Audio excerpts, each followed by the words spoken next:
Baik, bismillahirrahmanirrahim. Assalamualaikum warahmatullahi wabarakatuh. Selamat pagi. Hari ini mata kuliah untuk KB gitu ya. Kita masuk pada topik kontrasepsi darurat. Kemudian kebanyakan raya ini darurat jadinya. Sorry. Jadi kita masuk ke dalam topik kontrasepsi darurat. Baik. Nah, di sini siapa saja ya yang bisa memberikan pelayanan KB menurut Permenkes 21 tahun 2021? Di antaranya, kalau dia tubektomi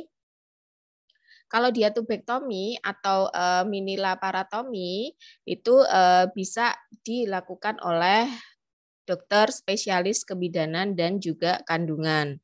Kemudian tubektomi, laparoskopi, oklusi tuba, dokter spesialis kebidanan dan kandungan yang terlatih gitu. Kemudian vasektomi itu hanya bisa dilakukan oleh dokter spesialis urologi atau dokter spesialis bedah atau dokter yang mendapat pelatihan untuk melayani vasektomi.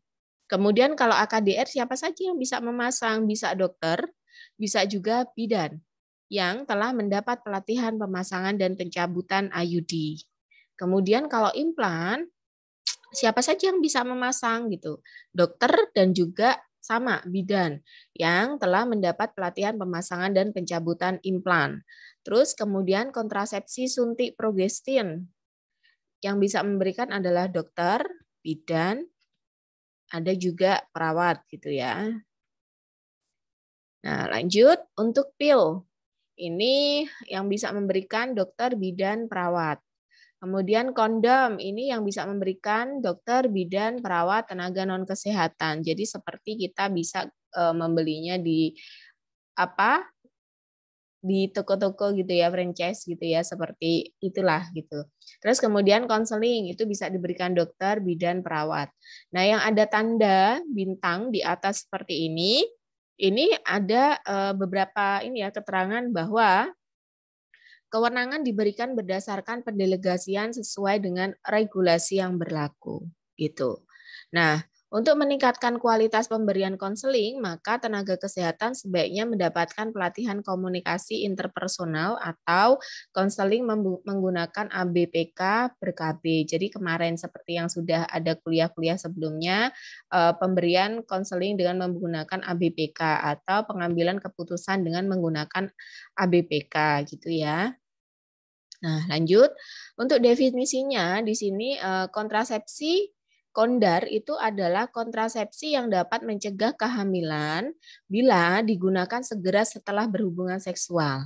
Nah, kalau dia di Permenkes 97 tahun 2014, cuman ini sekarang sudah berubah ya menjadi Permenkes nomor 21 tadi, 21 tahun 2021 gitu. Cuman saya mengutip sedikit ini keterangan dari Permenkes nomor 97 tahun 2014 itu di situ disebutkan bahwa kontrasepsi darurat diberikan kepada ibu tidak terlindungi kontrasepsi atau korban perkosaan untuk mencegah suatu kehamilan.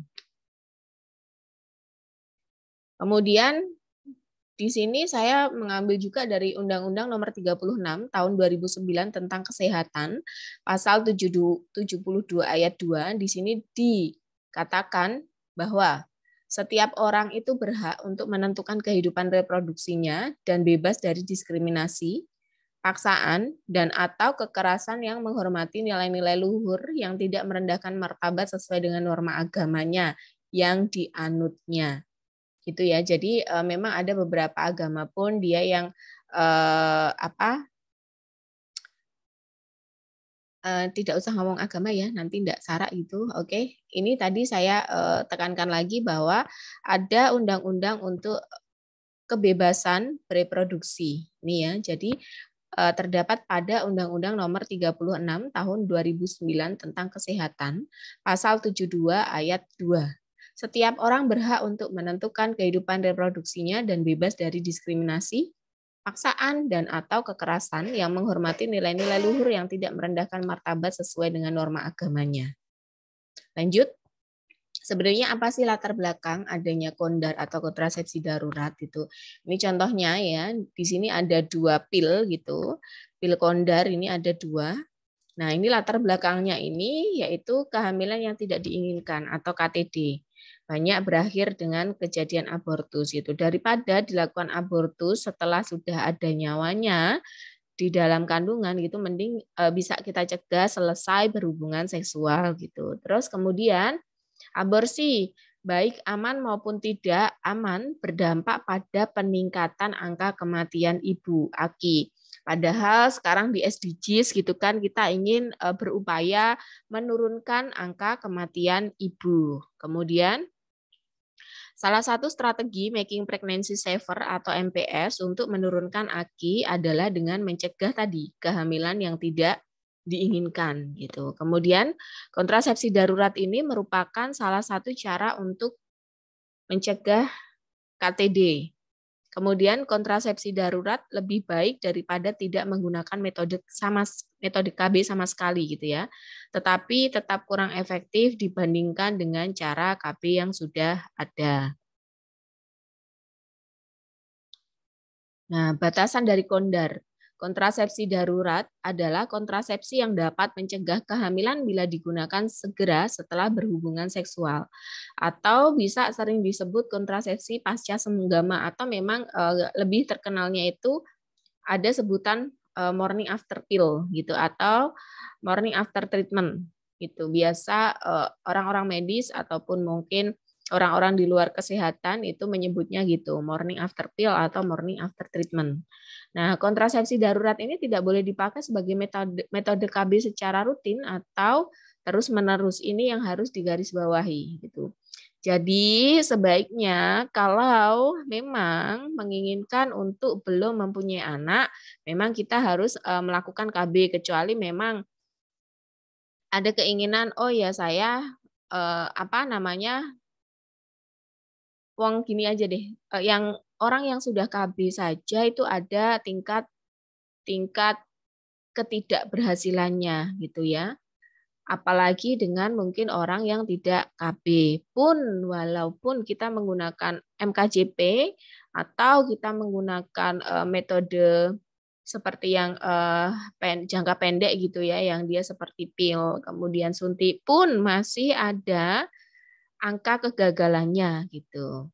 Nah, jadi kalau memang dirasa belum siap untuk mendapatkan momongan atau belum siap untuk hamil, bisa disarankan langsung menggunakan metode kontrasepsi gitu. Jadi kalau semisalnya morning after pill ini atau morning after treatment ini digunakan setiap selesai berhubungan seksual, ini akan sangat-sangat merusak hormon gitu.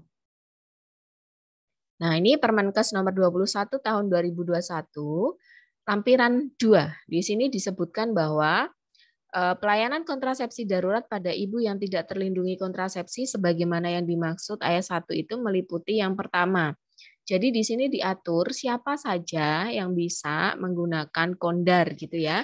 Jadi di sini diatur bahwa satu, orang-orang dengan penggunaan kontrasepsi yang tidak tepat dan tidak konsisten. Seperti apa sih yang tidak tepat dan tidak konsisten itu? Contohnya adalah poin pertama, kondom yang tidak digunakan dengan benar, terlepas atau juga bocor gitu. Karena kemarin sudah kita terangkan gitu ya di metode kontrasepsi alamiah dan barier itu. Kalau dia pemakaiannya itu secara konsisten dan benar dan hati-hati, maka efektivitasnya tinggi. Cuman kalau semisalnya memang apa namanya dipakainya tidak benar, kemudian mengalami kebocoran dan ternyata si pemakai ini tidak ngeh kalau semisalnya kondom ini mengalami kebocoran, nah ini bisa menyebabkan suatu kondisi yang nanti bisa jadi hamil gitu. Nah, maka untuk mencegah kehamilan ini bisa dibarengi dengan menggunakan kondar gitu. Terus kemudian ada diafragma yang pecah atau dia robek atau diangkatnya terlalu cepat. Karena kemarin kan sudah kita bahas ya bahwa pemakaian diafragma itu setidaknya tetap dipakai setidaknya 6 jam setelah berhubungan seksual. Nah, kalau misalnya diangkatnya terlalu cepat, kemudian spermanya belum mati karena spermisid gitu, maka bisa jadi sperma itu bisa menembus apa namanya bisa masuk gitu ya, masuk ke porsio, kemudian masuk lagi ke atas sampai dengan dia bertemu oleh sel telur gitu. Nah, kemudian, nah ini salah hitung masa subur seperti kita menggunakan metode kalender atau metode ovulasi atau simptom termal yang kayak kemarin itu sudah saya jelaskan gitu ya. Terus kemudian gagal putus senggama karena terlanjur ejakulasi. Jadi kita mau menggunakan KB coitus interruptus tapi pada saat ejakulasi telat untuk mencabutnya sehingga ada beberapa sperma yang sudah masuk di dalam uterus gitu. Kemudian AKDR ekspulsi atau lupa minum 3 atau lebih pil kombinasi atau baru mulai minum kontrasepsi pil kombinasi 3 hari atau lebih setelah selesai menstruasi gitu. Jadi kan memang kalau untuk kita minum pil atau menggunakan suntik itu kan kita dibatasi bahwa boleh melakukan berhubungan setelah 7 hari penggunaan. Nah, semisal nih baru 3 hari menggunakan, kemudian berhubungan seksual dan ternyata spermanya masuk di dalam gitu kan. Nah, itu adalah orang-orang yang bisa menggunakan kontrasepsi darurat itu tadi. Kemudian terlambat lebih dari 1 minggu untuk suntik KB yang setiap bulan dan atau terlambat lebih dari 4 minggu untuk suntik KB yang 3 bulanan. Gitu. Keterlambatan melakukan suntik gitu ya. Baik yang 1 bulan maupun dia yang 3 bulan gitu. Kemudian korban perkosaan. Ini korban perkosaan ini kan sangat-sangat susah gitu ya. Semisal nih pun mereka bisa luka batin, pun mereka juga kadang tidak karena saking takutnya, saking traumanya, kadang disimpan sendiri sehingga tidak tahu kenapa gitu ya bisa hamil dan sebagainya. Oh ternyata korban perkosaan yang padahal dia sudah hamil baru dia bilang bahwa ini adalah korban perkosaan. Di samping itu juga kenapa korban perkosaan ini juga bisa menggunakan kontrasepsi darurat. Biasanya kalau perkosaan itu kadang tidak hanya 1 atau 2 orang. Nah, itu nanti anak dari siapa, sperma siapa yang berhasil menembus sel telurnya gitu. Kemudian yang ketiga, senggama tidak menggunakan kontrasepsi. Lanjut. Nah, apa saja sih jenis kondar gitu? Apa saja sih jenis kontrasepsi darurat itu sesuai dengan Permenkes nomor 21 tahun 2021. Nah, pelayanan kontrasepsi darurat ini digunakan dalam 5 hari pasca senggama yang tidak terlindungi dengan kontrasepsi yang tepat dan konsisten. Nah, di antaranya ada pil kontrasepsi darurat. Pil kontrasepsi darurat ini membantu mencegah kehamilan bila diminum dalam jangka waktu 5 hari setelah berhubungan seksual tanpa perlindungan. Semakin cepat diminum setelah hubungan seksual semakin baik. Jadi kalau semakin lama dia tidak baik pun ada beberapa seperti tadi KB kondar yang ada saya tampilkan itu tadi, itu malah batas waktunya 3 hari saja gitu. Jadi kalau sudah lebih dari 3 hari tidak menjamin akan berhasil tidak hamil gitu. Itu jadi lebih cepat lebih bagus untuk menggunakan pil kontrasepsi darurat ini. Atau yang kedua, bisa kita gunakan AKDR, Kaperti. Metode ini sangat efektif untuk mencegah kehamilan. Metode ini dapat dipakai dalam 5 hari pasca senggama yang tidak terlindungi sebagai kontrasepsi darurat. Jadi apa saja sih jenis kondar? Yang pertama adalah pil, yang kedua adalah bisa menggunakan IUD atau AKDR, alat kontrasepsi dalam rahim, Kaperti. Gitu. Jadi ada 2 alat kontrasepsi yang kita sebut dengan yang namanya kondar. Nah, ini cara kerja kondar pil ini cara kerja pil KB atau kontrasepsi darurat atau morning after pill ini adalah dengan menunda ovulasi alias pelepasan sel telur wanita selama siklus bulanan. Pil KB darurat juga dapat mengganggu proses pembuahan dengan cara mencegah perlekatan telur yang sudah dibuahi ke dinding rahim. Jadi, semisal sudah terjadi pembuahan, maka bisa jadi tidak bisa menempel di dalam atau menempel di dinding rahim gitu. Kemudian, tak hanya itu, alat kontrasepsi jenis ini juga bisa mengentalkan lendir serviks. Semakin kental maka sperma akan susah untuk menembus gitu. Kemudian dengan begitu sperma yang masuk ke dalam vagina akan tertangkap sehingga tidak bisa bertemu dengan sel telur gitu. Nah, ini adalah contoh-contohnya yang saya bilangkan. Jadi ada levonorgestrel, kemudian ada postinor. Di sini adalah pil-pil KB, di mana memang di situ dijelaskan bahwa sebaiknya diminum kurang dari 3 hari. Kalau sudah lebih dari 3 hari, tidak menjamin terjadi keberhasilan tidak hamil, gitu ya. Gitu. Jadi kalau semisalnya lebih dari 3 hari, kemungkinan untuk hamil masih ada, gitu. Itu di dalam etiket yang ada di dalam KB ini, postinor dan tadi yang satunya gitu, levonorgestrel gitu. Itu ada keterangannya seperti itu. Cuman kalau tadi kita membaca di Undang-Undang 21 nomor 21 tahun 2021 di situ disebutkan bisa lebih dari 5 hari gitu. Mungkin itu untuk pil-pil tertentu gitu. Tapi memang di situ digarisbawahi lebih cepat lebih baik. Artinya lebih cepat bisa angka efektivitasnya orang untuk tidak hamil itu lebih tinggi gitu. Lanjut ya. Panduan pemberian kontrasepsi darurat ini sudah tadi kita terangkan di depan. Nah, ini jenis kontrasepsi daruratnya di Permenkes gitu ya, nomor 21 tahun 2021 lampiran 2, di sini disebutkan bahwa tipe kontrasepsi hormon dan pil. Progestin ini pil khusus untuk kontrasepsi darurat berisi progestin. Kemudian kontrasepsi pil progestin. Kemudian estrogen dan progestin ini ada namanya, jadi ini ada, dia itu hormon yang isinya hanya progestin saja, ada yang dia itu kombinasi antara estrogen dan juga progestin. Gitu. Jadi pil khusus untuk kontrasepsi darurat berisi progestin dan kontrasepsi pil progestin. Ini jumlah tablet yang diminum pertama kali 1, kalau yang 0,75 miligram gitu langsung diminum 2. Jadi kita bisa melihat di kemasannya. Atau kalian semisalnya sedia gitu bisa dilihat di kemasannya cara meminumnya bagaimana. Atau kita nanti bisa tanya kepada bidan ataupun dokter setempat gitu ya. Ini.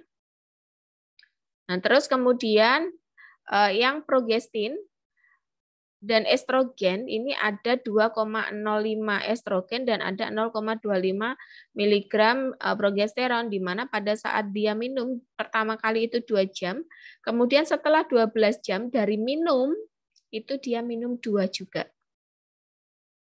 Ini kontrasepsi pil kombinasi, ini kalau dia yang 0,02 miligram estrogen dan 0,1 miligram, pertama kali minum langsung 5 loh. Gitu. Nah, kemudian diselang 12 jam dari minum, semisal nih kita minum jam 6 pagi gitu ya. Berarti jam 6 pagi kita minum, setelah itu nanti 12 jam dari jam 6 pagi, berarti kita minum jam 6 sore lagi. Sebanyak 5 pil yang kita minum. Gitu. Di sini ada panduannya nih. Jadi ini kalau yang dia kemasannya 0,603 mg estrogen dan 0,15 mg langsung meminum 4. 12 jam kemudian diulang lagi dengan meminum 4. Gitu. Ingat tidak boleh lebih dari 12 jam untuk pengulangan minumnya gitu. Kemudian kalau yang isinya 0,03 mg estrogen dan 0,125 mg progesteron, ini pertama kali minum sama 4, kemudian selang waktu 12 jam itu minum lagi 4. Kalau dia yang 0,05 mg estrogen dan 0,25 mg progesteron, dia meminum 2, kemudian diulangi 12 jam lagi 2. Ada lagi nih yang ada yang kandungan pil KB itu kan banyak ya jenisnya gitu. Ada yang 0,03 mg estrogen dan 0,3 mg progesteron itu pertama kali diminum 4. Kemudian 12 jam kemudian ada 4 gitu. Nah, ini masih ada lagi nih 0,05 mg estrogen dan 0,5 mg progesteron. Diminum 2 kali, diulang selama 12 jam 2 kali. Ada yang ulipristal asetat, gitu. Pil khusus untuk kontrasepsi darurat berisi ulipristal asetat, di mana dia isinya adalah 30 mg ulipristal asetat, langsung diminum pada saat itu jumlahnya hanya 1. Gitu. Nah, tadi kalau yang digambar itu, dia contohnya adalah ini, kontrasepsi progestin ini yang 2. Dia langsung pertama kali minum harus langsung 2. Contoh yang ini nih. Ini. Nah, ini dia yang minum langsung 2 nih. 2 langsung saja diminum gitu selepas berhubungan seksual kalau misalnya dirasa ada kebocoran kondom mungkin atau tidak menggunakan alat kontrasepsi mungkin gitu. Nah, ini ada tipe kontrasepsi yang AKDR gitu, AKDR Kaperti, AKDR Kaperti yang 380A ini batas waktu dalam 5 hari pasca senggama yang tidak menggunakan kontrasepsi. Nah, ini diambil dari mana sih? Dari diagram lingkaran kriteria kelayakan medis dalam penggunaan kontrasepsi menurut WHO 2015. Gitu. Yang seperti kita sudah terangkan kemarin itu, CLOP, yang namanya CLOP lingkaran bundar itu. Nah, jumlah pil yang banyak namun aman, ini keterangannya tadi. LNG itu apa sih isinya? Oh, levonorgestrel. EE itu apa sih? Etinil estradiol. Ini adalah sintetis nama dari estrogen dan progesteron gitu. Kemudian pencantuman kadar obat dinyatakan dalam satuan miligram mg, mikrogram ini atau mcg, maka kesetaraannya adalah 1 miligram sama dengan 1000 mikrogram sama dengan 1000 juga mcg gitu ya. Lanjut. Kriteria kelayakan medis. Permenkes nomor 21 tahun 2021 lampiran 2. Gitu. Kondisi kehamilan, kemudian kondisi menyusui, kemudian riwayat kehamilan ektopik gitu, obesitas atau BMI, kemudian riwayat penyakit kardiovaskuler berat, penyakit jantung iskemik, serangan cerebrovaskuler atau kondisi tromboembolik lainnya gitu ya. Kalau dia KPK ini dia aman sekali, ini bisa menggunakan KPK, bisa menggunakan LNG gitu. Nah, ini menyusui bisa menggunakan KPK, LNG dan UPA gitu. Kehamilan ektopik bisa KPK, LNG dan UPA gitu. Kemudian migrain, penyakit hati berat, menginduksi seperti dia ada minum rifampicin, fenotin, fenobarbital, karbamazepin gitu, efavirenz, kemudian fospeniotin, kemudian nevirapin, kemudian dan sebagainya ini dia boleh semuanya untuk menggunakan jenis kontrasepsi KPK, LNG dan UPA gitu. Nah, penggunaan pil kontrasepsi berulang ini bisa juga KPK, LNG, UPA. Perkosaan bisa menggunakan KPK, LNG, UPA gitu. Nah, ini sama diambil dari diagram lingkaran kriteria kelayakan medis dalam penggunaan kontrasepsi. Itu ya. Jadi KPK itu apa? Kontrasepsi pil kombinasi. LNG itu apa? Levonorgestrel. UPA itu apa? Ulipristal asetat tadi yang dalam kemasan bentuknya adalah pil gitu ya. Terus kemudian pil kontrasepsi darurat dapat menjadi kurang efektif pada wanita dengan BMI lebih dari sama dengan 30 kg per meter kuadrat gitu ya, dibandingkan dengan wanita dengan BMI kurang dari 25 kg. Walaupun demikian tidak ada kekhawatiran mengenai keamanannya gitu. Jadi ini adalah kelayakan medis siapa saja sih yang bisa menggunakan kontrasepsi darurat gitu ya. Ini. Jadi kalau kondisi menyusui riwayat kehamilan ektopik oke-oke saja tuh dia menggunakan KPK, LNG sama UPA gitu. Obesitas dia ada di nomor 2 ini yang artinya bisa jadi tidak efektif gitu. Kardiovaskuler ini nomor 2 juga. Kemudian migrain 2, penyakit hati 2. Lanjut. Nah, kondar IUD atau Kaperti gitu, ini metode ini sangat efektif untuk mencegah kehamilan. Metode ini dapat dipakai dalam 5 hari pasca senggama yang tidak terlindungi sebagai kontrasepsi darurat, gitu ya. Nah, kondisi kehamilan ataupun perkosaan ini resiko tinggi IMS, resiko rendah IMS itu dia sangat beresiko gitu ya kalau misalnya dia hanya menggunakan IUD gitu. Kriteria kelayakan untuk insersi AKDR ini secara umum juga dapat diterapkan untuk insersi AKDR sebagai kontrasepsi darurat.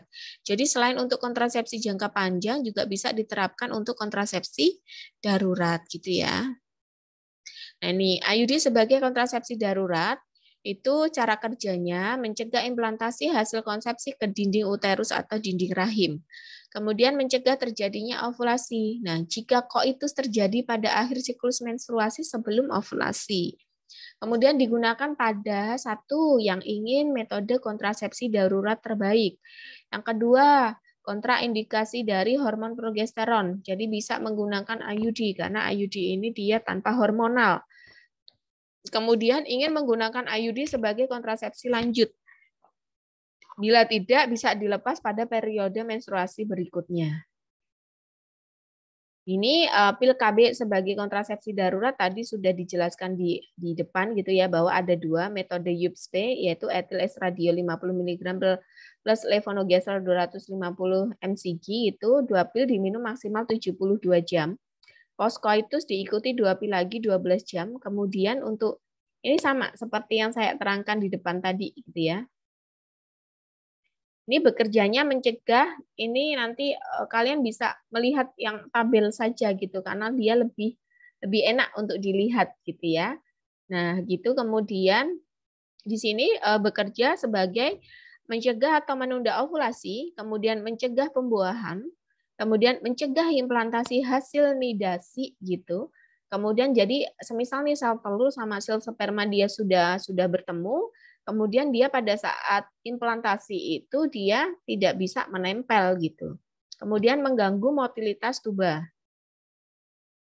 Ini jenis-jenis pil yang tadi beredar, ini yang digunakan maksimal 72 jam postcoitus. Dosis pertama diikuti dosis kedua 12 jam kemudian. Seperti yang tadi sudah saya tampilkan di tabel gitu ya. Nah, kemanjuran yang mempengaruhi adalah jarak antara koitus tanpa perlindungan dengan waktu minum obat pertama kali. Kemudian waktu koitus dan periode menstruasi perempuan. Kalau metode USP itu menurunkan resiko 75%, progestin menurunkan resiko 85%, efek bertambah bila diminum pada 24 jam pertama. Jadi semakin cepat dia minum, itu efektivitas untuk menurunkan resiko kehamilan itu dia lebih tinggi. IUD gitu efektivitasnya 99% apabila maksimal 7 hari postcoitus atau 5 hari post ovulasi. Tapi tadi sudah ditentukan ya di dalam undang-undang gitu, di dalam Permenkes itu bahwa bolehnya hanya 5 hari saja gitu ya. Nah ini mifeproston itu memiliki efektivitas tinggi dan efek samping paling rendah. Efek berkurang setelah 5 hari postkoital atau postcoitus. Danazol tidak efektif sebagai emergency pill. Efektivitas berkurang bila jarak minum pil semakin jauh dari waktu koitus. 95% untuk 24 jam pertama, 85% untuk 25 sampai 48 jam, 58% untuk yang 49 jam. Gitu. Jadi sebaik-baiknya minum pil kontrasepsi darurat itu adalah benar-benar setelah selesai koitus, setidaknya 24 jam pertama.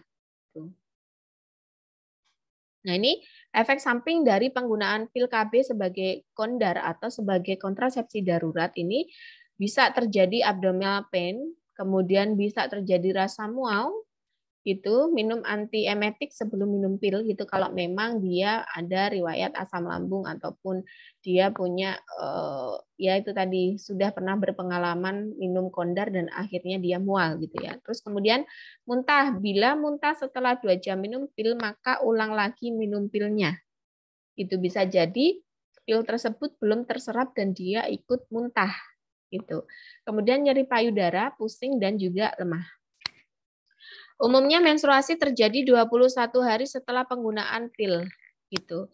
If taken early in proliferative fase gitu, early than expected gitu. Artinya proliferasi fase proliferasinya ini dia lebih cepat. Kemudian fase sekretorinya ini dia bisa jadi on time atau dia bisa jadi terlambat gitu. Kemudian tidak dianjurkan penggunaan pada wanita dengan riwayat dan riwayat keluarga menderita idiopatik thrombotic disease atau dia yang kelainan pembekuan darah gitu ya. Karena kadar estrogen tinggi, maka gunakan yang jenis progestin gitu. Referensi yang saya ambil Permenkes nomor 21 ini, kemudian BKKBN, dan diagram lingkaran. Oke. Thank you, kuliah kita pada pagi hari ini sudah selesai. Terima kasih. Saya akhiri. Billahi taufiq wal hidayah. Wassalamualaikum warahmatullahi wabarakatuh.